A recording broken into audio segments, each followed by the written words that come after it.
Welcome back, everyone. Welcome back to some more Let's Play Sands of Salzaar. This will be part 20 of our Let's Play. In the last episode, we were traveling along the river looking for oops. Didn't even press that button. The secret hideout of the ifrit. And we found it. I just figured we'd fight these beasts while I'm here, just for shits and giggles. Just while I'm about. We have a party of heroes. We have Nasant is here. He's our new pickup. A poison wand. Yeah, let's sort it. Is this better than what he's got? Pretty much. Now we have some sort of elite spear, which is for Lone Eagle, yeah. Don't think it's... Nah, it's way worse than what he's got. We have a big hammer, we have some basic forge tools. Okay. We do have a new talent, which I think is going to go into working down to esteemed. We have to do both. We have to do all three of these trees.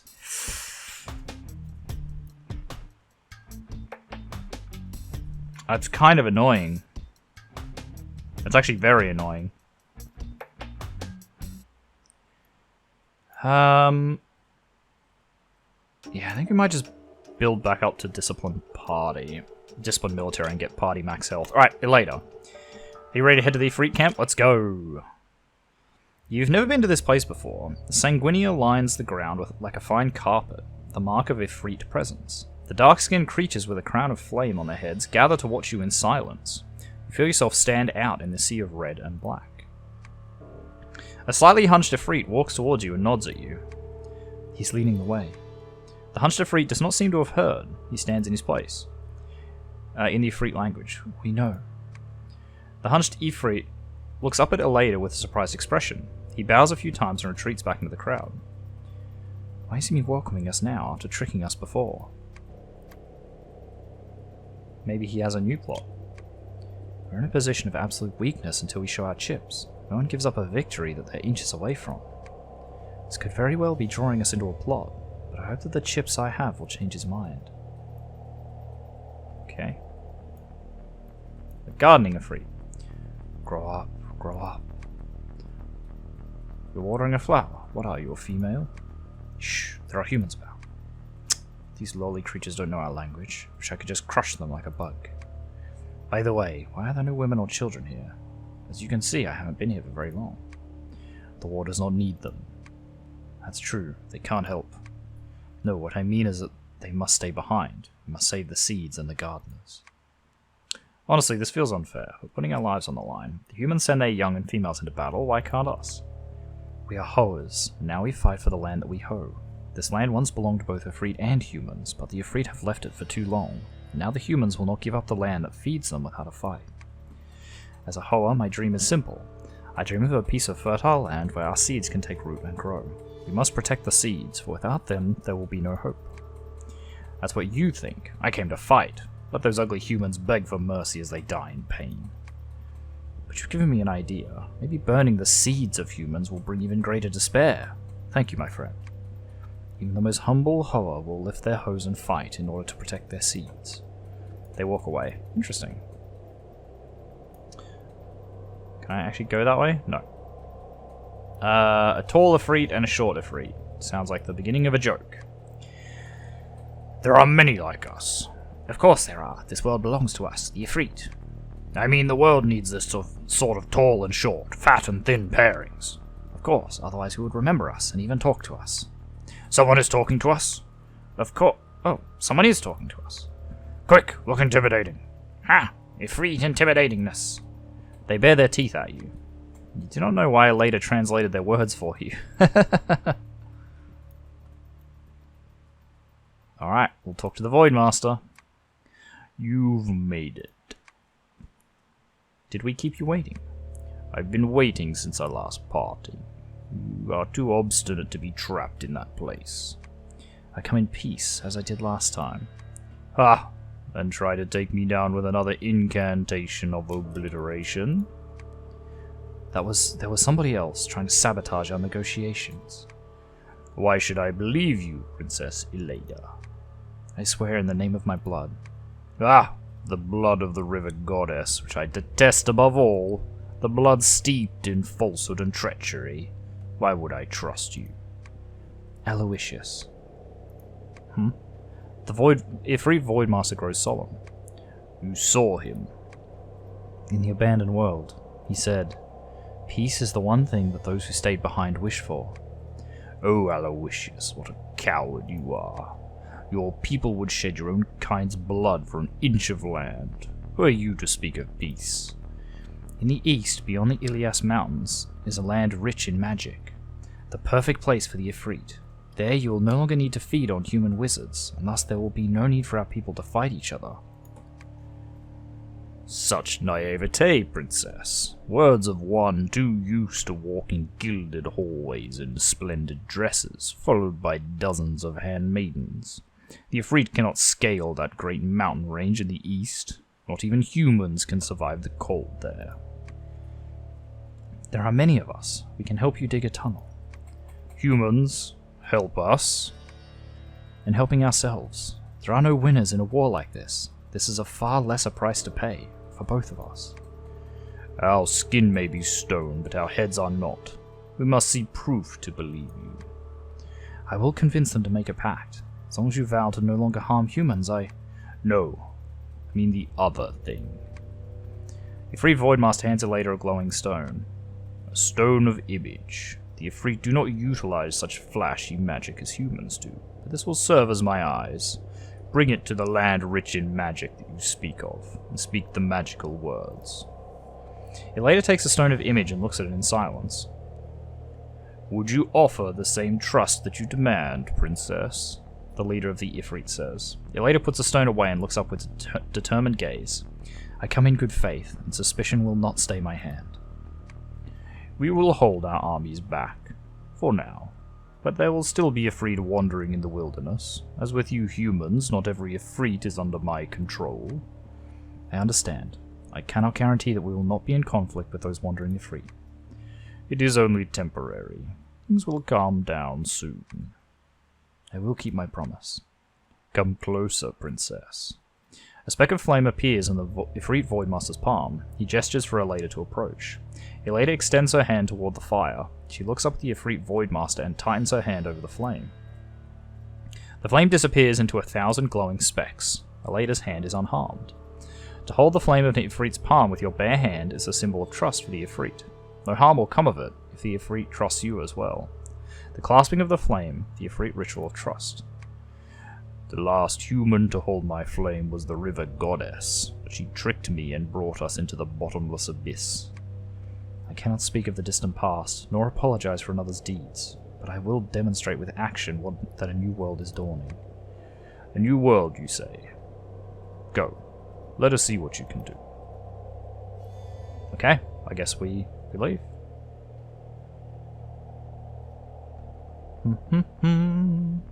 Hello? Okay, there we go. Out we go.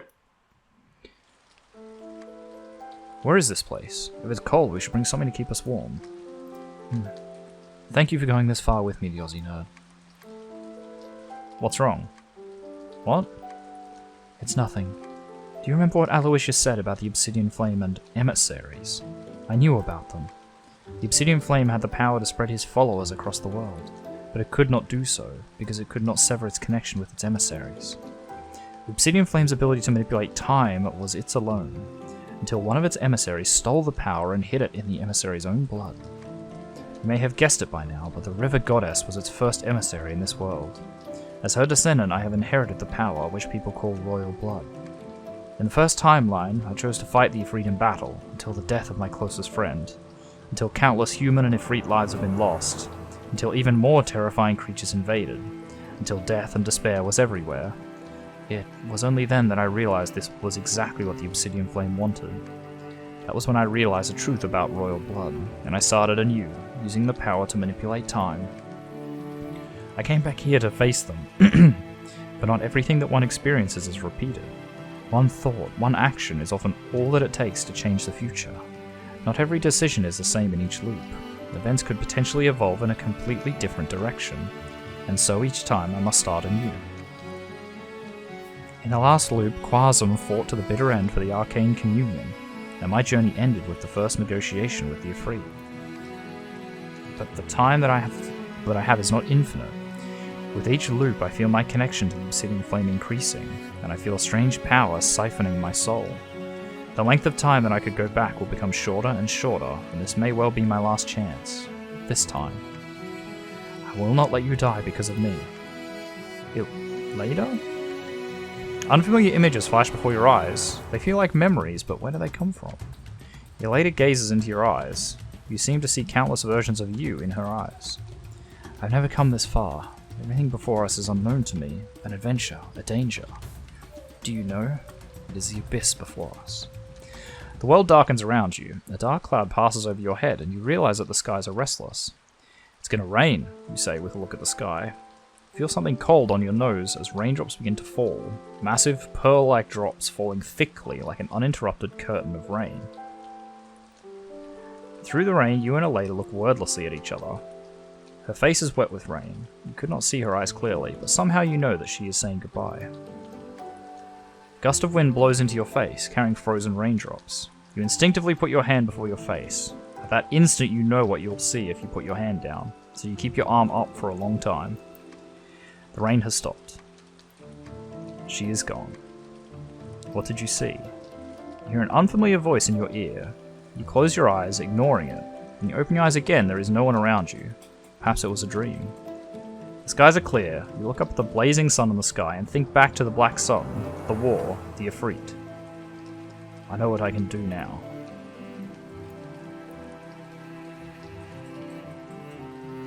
Oh my god, I have to what? Oh my god, well this is a mission. I'm seeing it pop up. Hang on, let me just do that. Ilayda's been on a journey to the Ilias Mountains to fulfill her agreement with the Ifrit Voidmaster. Your task may be more difficult, to persuade the 5 tribes to sign a treaty with the Ifrit and help them in their migration to the Ilias Mountains. Oh my god, okay, well... better get started, I guess.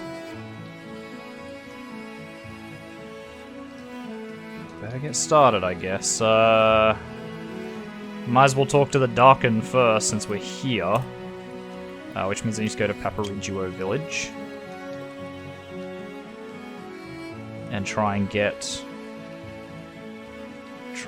the Queen of the Darken. I mean, they do like me the most. It's going to be interesting trying to get the other lot, the Akal, since they, you know, hate me. How are we going to manage this? No, Revi is not here.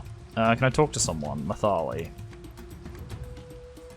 Talk to you about something. I have a question about someone, Rebia.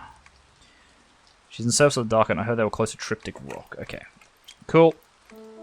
That is all I needed to know. Thank you. Triptych Rock. So they're either close or they're heading there or something. Or they are at Triptych Rock. I'm gonna guess they are at Triptych Rock. Boom, Rebia. What is it you want? You have a ceasefire treaty in your hands. It must be signed if the Ifrit and mankind would ever find peace and prevent yet another Black Sun. Oh, you wish to negotiate with me? Come closer, whisper by my ear. My, what a bold idea. I will not find another soul with the audacity to ask this of me, even if I scoured all the sands. Did you think I would be difficult to talk to? I'm the only woman among the Sultan of the 5 great clans, so why should you not find me the most gentle? Fear not.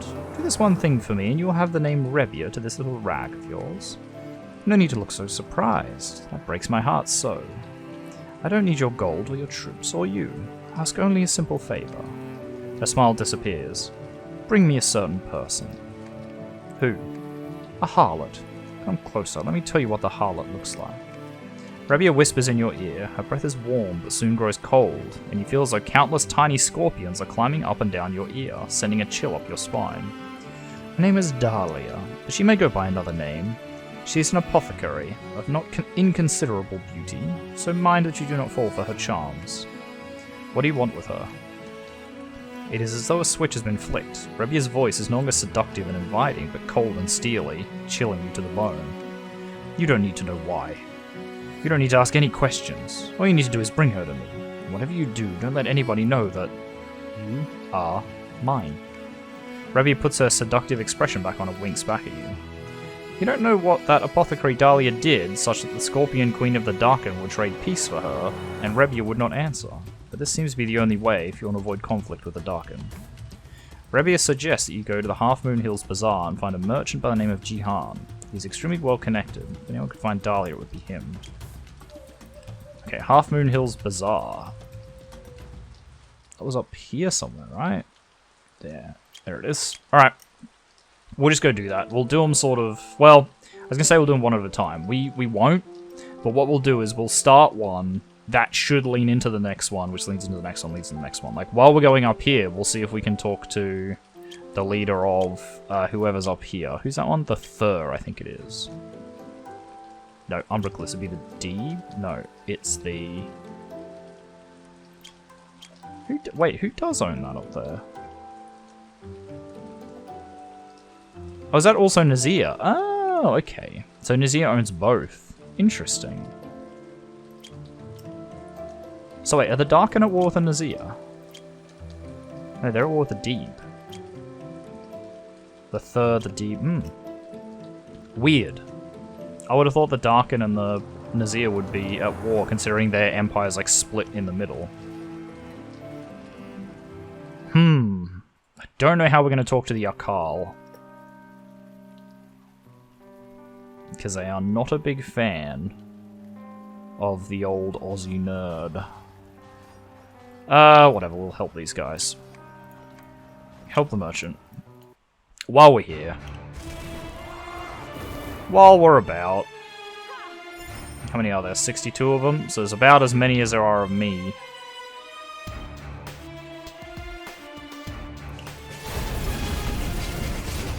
Boom. Oh god, that was a big nuke right there. Can I move? Thank you. Fire another bunch of shadow bolts. Wow, what was the big hand of doom? I guess it must have been Nassan's. Nassan, please tell me of the hand of doom. Oh, shadow slap. That's the one. Okay. He shadow slapped the hell out of them. Yeah, you know what? I'm just going to pretend that Church of Radiance group definitely isn't about to go and attack the other caravan. Okay, he ran off. Good.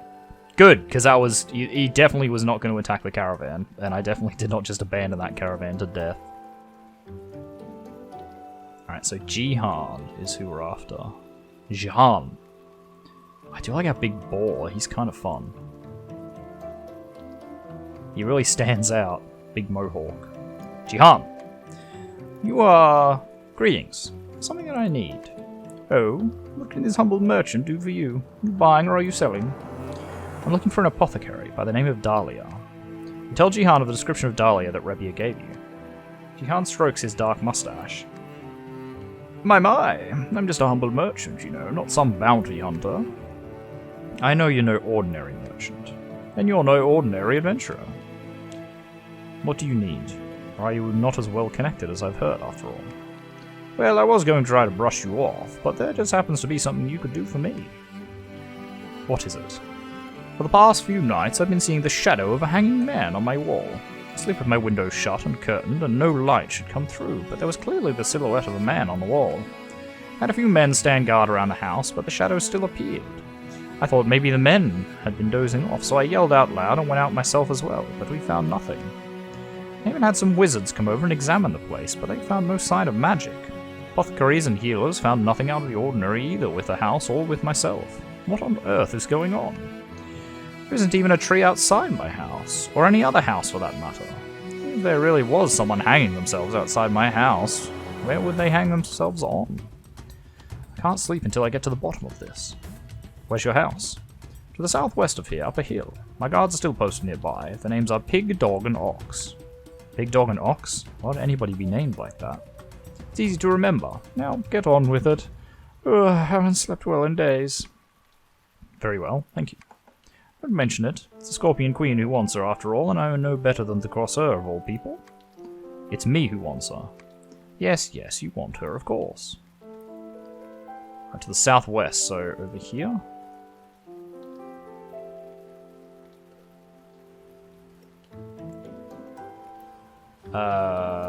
Dog?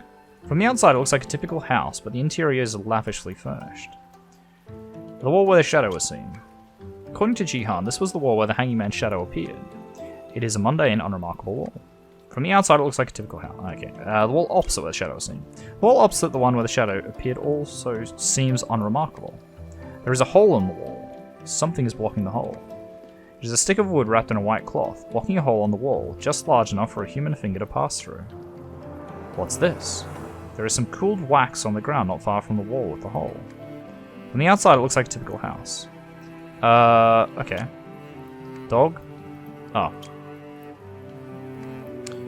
Good thing I didn't see anything, or I'd been scared out of my wits like dog.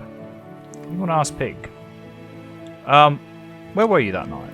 I was standing guard just outside the door. The door is on the same wall as the one where the shadow appeared. Did you notice anything unusual?